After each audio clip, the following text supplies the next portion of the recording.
Goran, it's 9 years. How are you feeling? It's 9 years since you...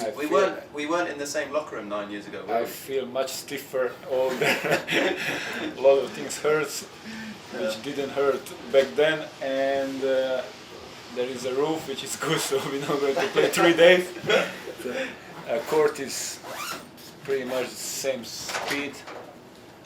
Do you feel guilty a bit, Goran? I mean, you know, It should be. his life would have been so much different if it wasn't for you. But why they blame me? That's I never understood. Him, first of all, it's not my fault at all.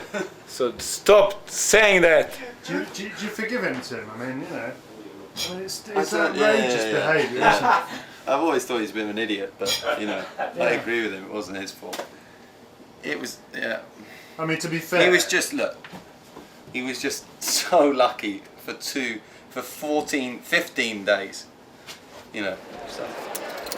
Ladies and gentlemen, would you please welcome for the first match this evening, Tim Henman.